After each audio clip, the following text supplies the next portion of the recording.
de ese tipo. Hay muchos grupos que se financian o amedrentando al público, dependen de donaciones de la población europea para sustentar sus presupuestos. Entonces, mientras más amedrentados estén, mejor balance de presupuesto tienen estos grupos.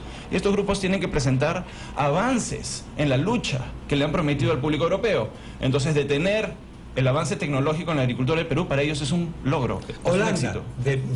País del que usted viene, cuya política de salud me parece que es más o menos acertada, creo, quizás mejor que la del tercer mundo. ¿Cómo es el tema ahí?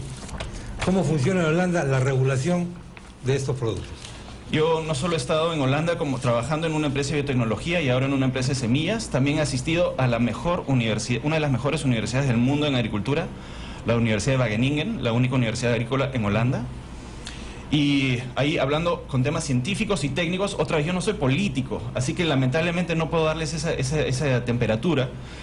La respuesta es muy clara. La respuesta es no subirse, no presentar al agricultor nuevas tecnologías, garantiza un atraso, lo cual es muy preocupante, porque aquí la doctora Schwab mencionó un tema tremendamente importante y lo voy a pasar a responder en 30 segundos, el tema ecológico. Y hablé del tema de salud, ahora quiero hablar del tema ecológico. El mayor daño a la ecología en el mundo no es la minería, no son los pesticidas, es la agricultura.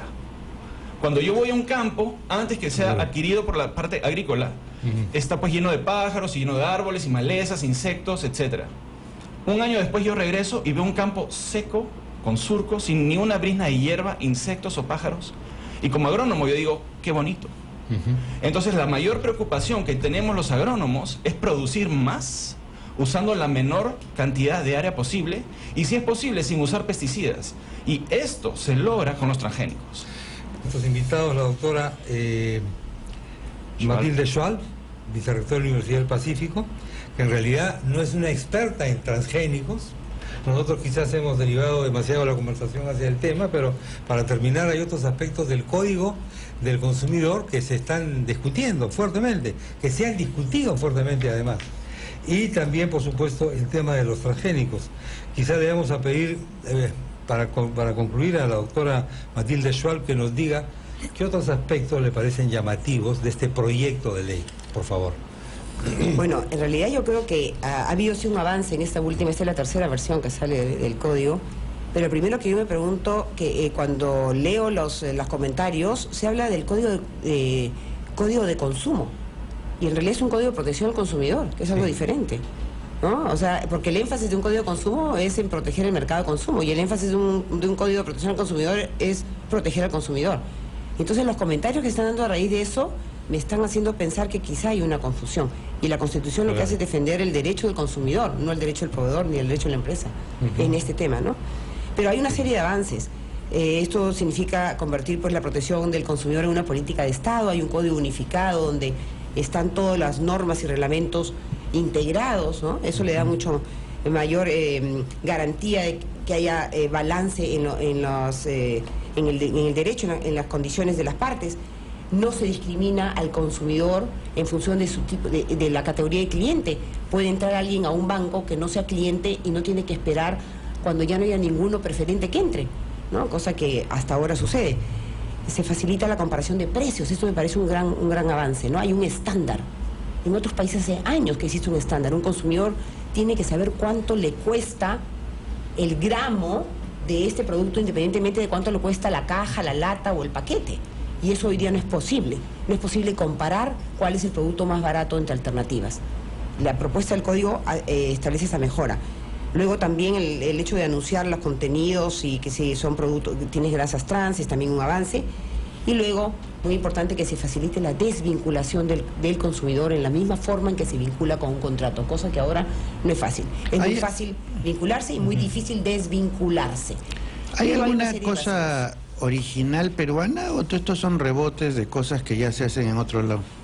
Yo he estado comparando nuestro código, la propuesta, con otros, y efectivamente se nota que ha habido una suerte de benchmark. Se han comparado otras legislaciones, se han tomado de otras legislaciones, pero todavía hay ciertas deficiencias, ciertos vacíos, ¿no? Por ejemplo, se asume que el consumidor es soberano. Un consumidor soberano es un consumidor que está decidiendo lo que más le conviene, pero para eso tiene que tener toda la información relevante y además se asume pues que es experto. El consumidor no es experto en nada. El consumidor compra miles de productos y servicios y el experto es el proveedor, el que dedica a eso su vida y sabe los pros y contras que tiene, los defectos, las debilidades, pero le va a informar lo que a él le parece relevante, no lo que al consumidor. Entonces ahí eso es algo que se puede mejorar, ¿no? La mayor parte de los consumidores de este país no leen etiquetas. 1, 2, compran productos que no tienen etiquetas.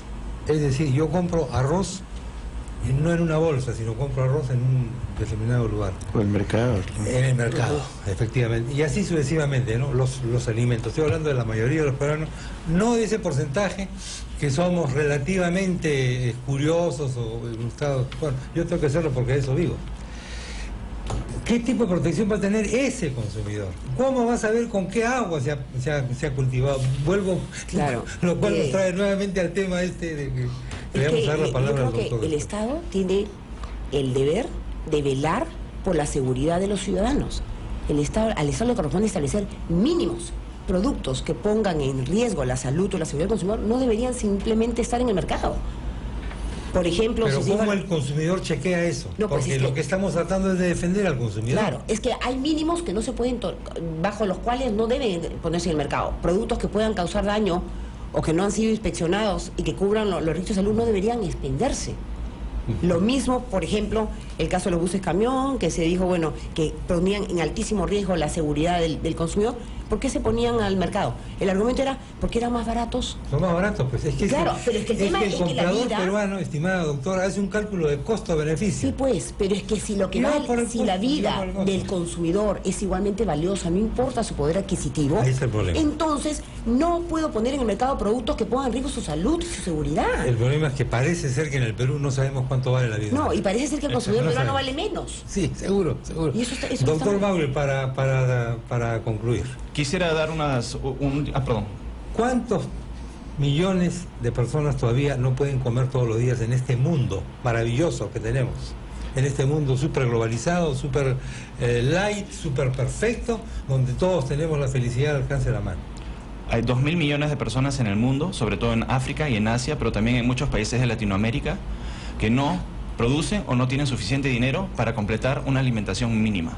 ¿Cómo le explico a esos miles de personas, a esos millones de personas? Pero es por falta de capacidad de producir o porque no hay una gestión pública que permita que toda la gente coma. Muy buena pregunta. En este momento en el mundo se producen suficientes alimentos para alimentar a los 6.000 millones de personas. El problema no es hoy. El problema es en 30 años no vamos a ser 6.000 millones de personas, vamos a ser 9.000. Si necesitamos incrementar la producción agrícola 50%, es o talamos 50% de bosques para implementar agricultura o hacemos que la productividad se incremente. No solo eso, esos 9.000 millones de personas no van a consumir papa, fideos y arroz.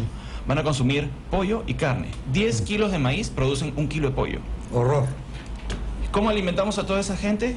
Yo opino, vamos a hacer los transgénicos... pollos sintéticos. Así es la solución ecológica. Hay que despollificar. El Perú está demasiado pollificado y arrocificado. ¿Puedo hacer un pequeño comentario sobre el etiquetado? Medio segundo. Yo estoy de acuerdo con la doctora Schwab y yo creo que debemos imitar el suceso de los productos orgánicos. El que es orgánico certificado, que lo anuncie. El que es libre de transgénicos, que lo anuncie. El que es libre de grasas trans, que lo anuncie. Y que tengan el derecho a cobrar extra a aquellos consumidores que deciden consumir estos productos. Evidentemente. Bueno, tenemos que dejarlo acá. Así ustedes muy amables. Hay un tema importante respecto a las investigaciones. Se dice que sí, la Organización Mundial de la Salud ha investigado el tema de los transgénicos, no son dañinos. En realidad nos sorprendemos después de tiempo de que productos que aparentemente no eran dañinos de pronto lo sea. Y eso es algo que el tabaco, por ejemplo. Exactamente. ¿Qué está pasando ahora con los alimentos que le llaman la comida chatarra? Ya los proveedores de este tipo de alimentos están poniéndose a resguardo porque ya ha habido demandas, ya están habiendo demandas acusándolos de sus problemas de salud debido al consumo de ciertos alimentos. Bueno, eso siempre hay, evidentemente. ¿Es cierto? Siempre, pero entonces, ¿qué pasa? No ha habido éxito. ¿Por qué? Porque no hay suficiente evidencia. Lo mismo sucedió con los cigarrillos. Las primeras demandas fracasaron porque no había evidencia. Hoy día se sabe que el cáncer al pulmón, el 80% de los casos, es debido a el consumo de tabaco. Entonces, la lo mismo pregunta es si aquella gente que se muere de hambre tiene a su disposición solo productos transgénicos, yo le puedo decir, no te los doy porque te pueden causar un daño, que es peor, ¿no? Es un poco el debate. No le podemos decir 20 años de investigaciones, no han demostrado nada, pero por si acaso, mejor es que te mueras de hambre. Bueno.